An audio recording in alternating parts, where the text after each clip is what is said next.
En face de nous, on a 2 églises. Donc en fait, quand on a besoin de se ressourcer, on vient ici et moi, j'ai pas besoin d'aller grand loin, hein. Je m'assois ici et j'ai juste à prier.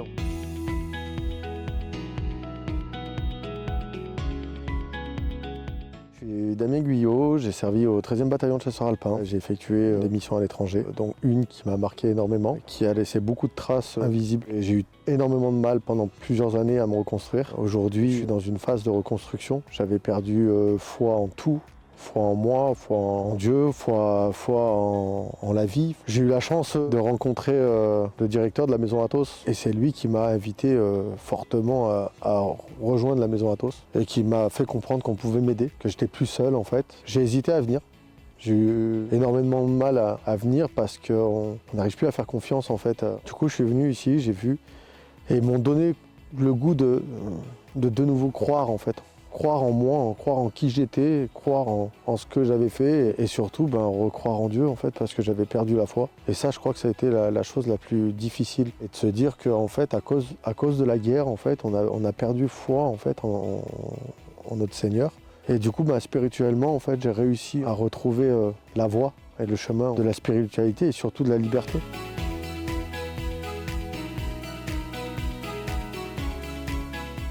J'avais perdu le ce pourquoi j'étais là sur cette terre en fait. Déjà à l'armée, j'étais soignant au combat, j'ai aidé des populations, j'ai été dans des pays pour aider les gens. Dans ma vie de tous les jours, je suis aide-soignant, j'ai été ambulancier aussi privé pendant plus de 10 ans. J'ai déménagé à Saint-Joseph-de-Rivière et je me suis installé à 200 mètres en fait de la réplique de la grotte de Lourdes. Et c'est un lieu en fait où j'allais écrire et j'allais parler en fait à Dieu sans voir même que la Vierge Marie en fait me regardait et j'ai continué dans ce sens-là et quand je suis arrivé ici, on m'a dit que je pouvais créer des projets et je me suis dit pourquoi pas en fait. Pourquoi pas aider par la voie de la spiritualité tes frères d'armes blessés? Pourquoi pas leur montrer la voie, que Dieu est là et Dieu est là pour eux et on peut apporter plein de choses en fait et c'est comme ça que j'ai réussi à créer ce projet en fait de pèlerinage pour le mois d'avril.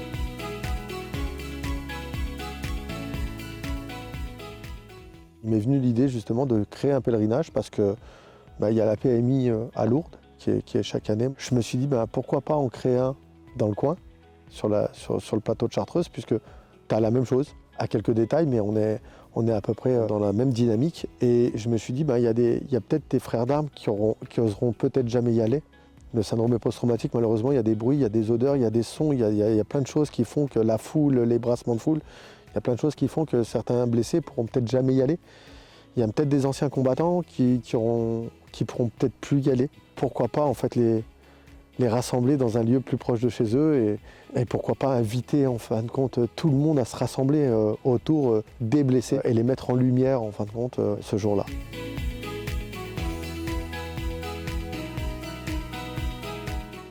On s'est donné tous rendez-vous à l'église de Saint-Laurent-du-Pont et on va célébrer une messe d'ouverture de pèlerinage. Ensuite, on va partir de l'église de Saint-Laurent-du-Pont en pèlerinage jusqu'à la grotte de Saint-Joseph-de-Rivière. On va célébrer une messe aussi à la grotte et ensuite on clôturera cette journée par une dernière messe à l'église de Saint-Joseph-de-Rivière pour marquer la fin de ce petit pèlerinage.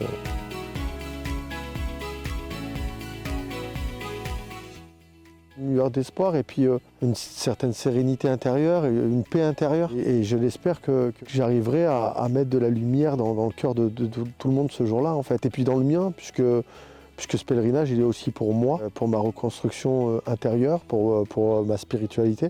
Et j'espère que cette journée va m'apporter encore plus que ce qu'elle m'apporte déjà la préparation. Puisque c'est beaucoup d'émotions, c'est beaucoup de préparatifs. Et aujourd'hui, ça m'apporte beaucoup déjà. Et du coup, je me dis que ça va être splendide.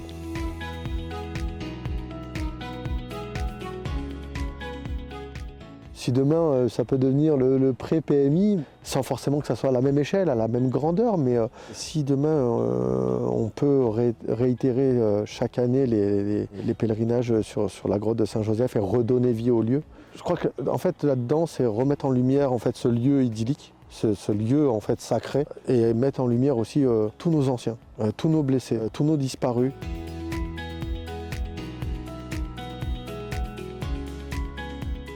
Je voudrais leur dire que déjà je peux me mettre à leur place parce que j'ai été à leur place Et je suis à leur place. Et je conçois qu'ils aient perdu peut-être la foi. Je comprends qu'ils soient dans la souffrance intérieure, qu'ils aient énormément de mal à rebondir. Et bien justement, je leur donne l'opportunité pour une fois de penser à eux et de venir simplement. Si sur une journée, ça peut leur apporter quelque chose, un petit peu de bonheur, un peu de réconfort intérieur. Venir, c'est déjà faire un pas en avant, faire un pas envers Dieu. Et s'ils peuvent ressortir grandis de cette journée, avec moins d'incertitude et plus de bonheur, et ben ça sera super.